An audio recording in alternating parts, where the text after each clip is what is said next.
In the big city of Enugu, there was a tall building called Jideka Group. The owner of this company was a rich man named Mr. Obi. Everyone called him CEO Obi. He was kind, but very strict. All his workers feared him because he did not like mistakes. Mr. Obi always came to work early and left late. He liked to check every paper on his table. One Monday morning, the office was busy. Phones were ringing. Typists were typing fast. The doors of the CEO's office were always closed. Only the secretary, Miss Ada, could go inside without knocking. The workers did not know that something strange was going to happen that day. A new girl started work that morning. Her name was Amaka. She was only 20 years old.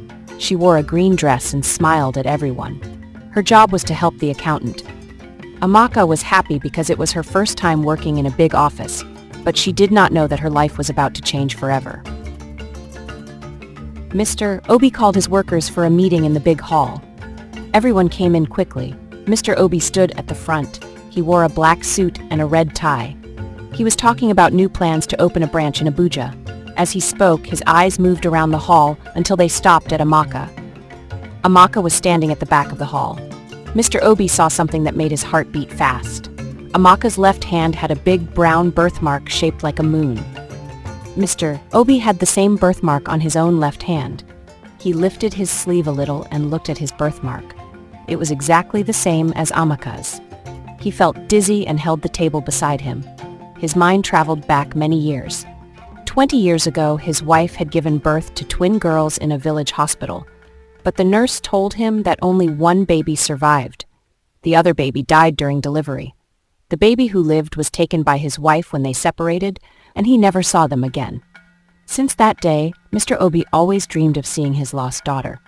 He looked again at Amaka's birthmark. Tears filled his eyes, but he wiped them quickly so nobody would see. He ended the meeting early and called his secretary to bring Amaka to his office. Amaka was afraid as she walked into the CEO's office. She had never seen the CEO so close. The office was big, with gold chairs and a big table. Mr. Obi looked at her kindly and asked her to sit down. She sat quietly and held her bag tightly. Mr. Obi asked, "Amaka, where are you from?" Amaka said she was from Suka village. He asked about her mother. Amaka said her mother's name was Ngozi and that she never met her father. Her mother told her he left before she was born. Mr. Obi's eyes widened. His lost wife's name was Ngozi. His hands began to shake. He pulled up his sleeve and showed his birthmark. Then he asked Amaka to show hers. When she lifted her sleeve, they saw both birthmarks were the same size, same color, and same place. Mr. Obi called his lawyer and asked him to find records of his old marriage and the twins' birth. The lawyer came quickly with a big brown file. He read the old documents. They showed that the twins were born in Suka Hospital 20 years ago. One baby girl's name was Amaka. The papers said the other baby died, but Mr. Obi knew the hospital made a mistake. Mr. Obi hugged Amaka tightly and cried. He told her the whole story about how he and her mother had fought and separated. He said he never knew she was alive. Amaka cried too. She had always wished to meet her father. The other workers heard the news and gathered around the CEO's office door, whispering in shock. Just then, a loud voice came from outside the office. A woman in a blue wrapper entered quickly. It was Amaka's mother, Ngozi. She had come to the office to check on Amaka's first day at work. When she saw Mr. Obi and Amaka together, she screamed. Ngozi shouted, "Obi, what are you doing with my daughter?" Mr. Obi looked at her with tears. He explained everything. Ngozi fell on her knees and cried. She told him that she was told one baby died, so she took only one home. She thought Obi had abandoned them. Mr. Obi promised Ngozi that he would take care of Amaka and bring them both to live in his house. He said he was sorry for the years they suffered alone. Ngozi forgave him. Amaka was so happy to have both her parents together for the first time. But not everyone was happy. Mr. Obi's business partner, Mr. Amaka, was jealous. He had always wanted to take over the company. He saw this family reunion as a chance to ruin Mr. Obi. He told the workers lies that Amaka only got the job because she was the CEO's daughter. Some workers started to hate Amaka. They refused to work with her. They whispered that she was proud and spoiled. Amaka was sad. She tried to greet them kindly every day, but they ignored her.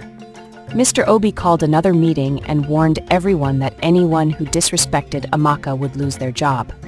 One day, Mr. Amaka paid a gang to kidnap Amaka from her father's house. He thought if he got rid of her, Mr. Obi would be too sad to work, and the company would collapse. The gang came at night and grabbed Amaka as she returned from choir practice. They tied her hands and threw her in a black van. Amaka's mother screamed when she saw her daughter being taken. She called Mr. Obi and the police. Mr. Obi's security team chased the van through the streets of Enugu. The car chase was very fast and dangerous. They finally stopped the van near a river. The gang tried to escape, but the police caught them. Mr. Obi pulled Amaka from the van and hugged her. She started a charity to help poor children and mothers who had no fathers to care for them. She gave them food, clothes, and school fees. Mr. Obi was very proud of his daughter. He knew she would make the company stronger. He thanked God every night for the birthmark that helped him find his lost child. And so the birthmark that once brought pain became a sign of love. Mr. Obi, Amaka, and Ngozi lived happily together. They showed everyone that family is the most important thing in life. No matter how long families stay apart, love and truth can reunite them. We should forgive those who hurt us and protect our loved ones. Lies and jealousy only bring pain, but kindness and honesty bring peace and joy. Family is a gift we must cherish every day. Thank you so much for listening to today's enchanting story. If you enjoyed it, please like, share, and subscribe for more magical tales that spark your imagination. Every story is a door to a new adventure, and I'm so glad you walked through it with me today. Stay curious, stay kind, and keep dreaming big. Until next time, keep the magic alive in your heart. I'll see you again soon for another wonderful story. Bye for now.